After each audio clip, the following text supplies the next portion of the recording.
Expectations, she said, are the causes of our worries, our problems. Or as Pujya Swamiji always says, expectation is the mother of frustration. She said, but what about with our siblings or our parents? Are we allowed to expect something from them, or is that also in the same category as expectation? The first thing is, expectations are not bad or wrong. We expect justice. We expect that the sun should rise in the morning. We expect that when we treat someone with love, they should treat us with love. And there's nothing wrong with that.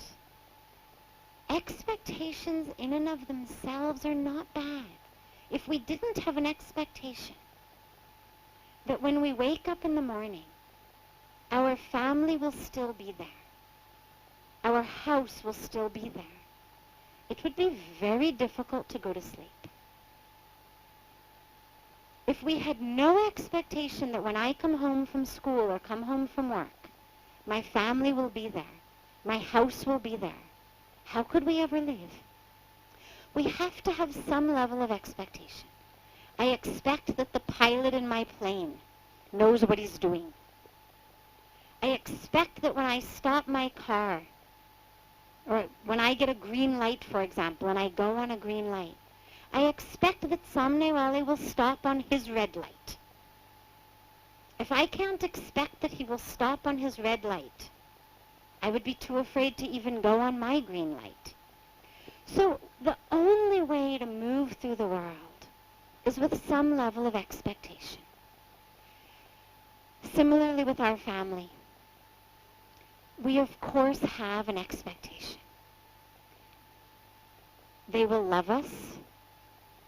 They will love each other. They will treat me and each other with respect, with care. Nothing wrong with that. The only problem comes when my expectation is not fulfilled. How do I respond? That is all that is in our hands.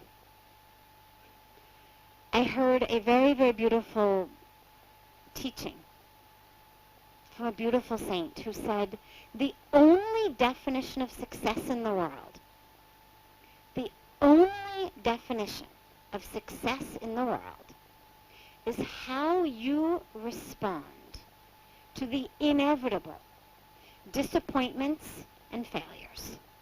That is your only definition of success. So we expect, because otherwise it would be very difficult to trust. When I tell you a secret, I expect you're not going to tell someone else. Otherwise, how can I trust you? Now the question comes, you go and tell someone else. All that's in my hands is my own reaction. And so whether it's our parents, whether it's our siblings, whether it's God, whether it's our elected officials, whether it's the justices in our court, we expect that they will do the right thing. We expect that there will be justice. In our home, we expect there will be love. There will be respect. There will be honesty. There will be caring. There will be protection. But we do so with the awareness that our family is made up of other human beings. And because they're human beings, they have their own karmic package. They have their own strengths and weaknesses. They have their own fears. They have their own unfulfilled expectations and their own frustrations from that. They have their own sanskaras. And sometimes those lead them to act in ways that are not what we expect. And from our side then, all we have in our hands is not their actions, but our reaction. Can I understand that what they have just said or done that hurt me was not done purposely to hurt me? It's not like they woke up in the morning and said, Acha, how can I betray her today? How can I make her cry today? Chalo soch lete. What can I do? But no one does that. When people hurt us, when they betray us, it's because it was a moment of their lack of mindfulness, lack of consciousness, lack of a connection between you and them that they automatically knew what you wanted. Sometimes we also expect, particularly our loved ones, to be able to read our minds. You should have known I wanted that for my birthday. How did you not know? You should know. Right? And we, especially of our loved ones, we always expect that. They should know what we want to hear. They say, what's wrong? You say, nothing. Right? Then they say, okay, they go on. Hey, you should have asked. You should have kept pushing. No, we didn't say that. We said nothing. We told them, shut up, go away. But we expect that they should have known that what we meant was, acha, keep asking me.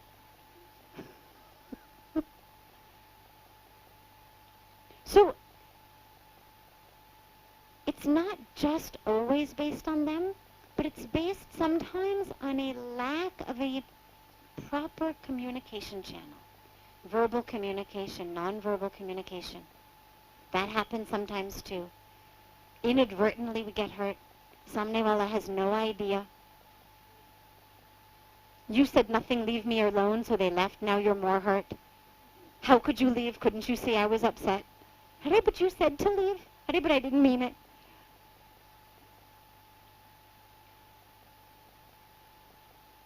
We hold only ourselves.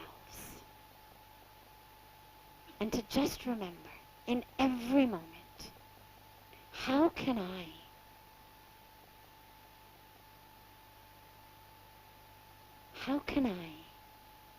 be in peace, be in love, when they're my family members, know that they love me, know that they didn't do this on purpose, know that if they did it and it hurt me, it was either because they didn't know, they didn't mean it, or due to their own karmic issues, they didn't have a choice. I always say, people go through the world with toolboxes. And our toolboxes are filled with what we've learned, what we've experienced. Not all of us have compassion and forgiveness and patience in our toolboxes. We expect that everyone should. But sometimes we're interacting with people whose toolbox just doesn't have patience. Their toolbox just doesn't have compassion. How can they give it to us if they don't have it? And so our biggest expectation becomes just of ourselves. I will stay connected. I will stay grounded. As Pujya Swamiji says, they may go up and down, but I don't have to go up and down. I'm not a puppet. That just because they're my family, I have to give them the strings and let them pull and make me dance. I'll stay connected and grounded. I'll pull my own strings. And then in that family, you become this nexus of love, this energy center of love, of peace. And it changes not only you, but it changes the whole family.